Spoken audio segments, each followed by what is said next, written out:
dans le monde, 17 millions de personnes meurent chaque année de maladies cardiovasculaires. Et dans notre pays, 31% des personnes meurent de maladies chroniques, avec à leur tête les maladies cardiovasculaires responsables de 11% des décès chaque année. C'est la première cause de mortalité dans notre pays. Et la probabilité de mourir de manière précoce, entre 30 et 110 ans, d'une maladie cardiovasculaire est de 23%. C'est énorme.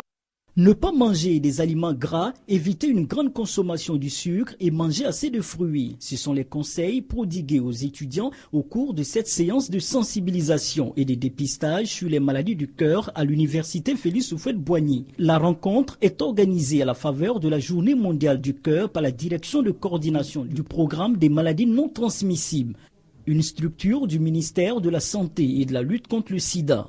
En ce qui concerne le dépistage, les étudiants sont passés par les étapes suivantes: prise de tension et de poids, mesure de la taille, prélèvement de sang et d'urine. On plonge la bandelette dans l'urine. Nous sommes à la recherche d'une protéine qui ne doit pas se retrouver dans les urines. Quand on retrouve, c'est l'albumine, cette protéine-là. Quand on la retrouve dans les urines, c'est que le rein a un problème parce que le rein ne laisse pas filtrer cette protéine-là. Trop d'albumine peut provoquer un étouffement du cœur. Les étudiants, quant à eux, soutiennent avoir pris bonne note pour éviter les maladies du cœur.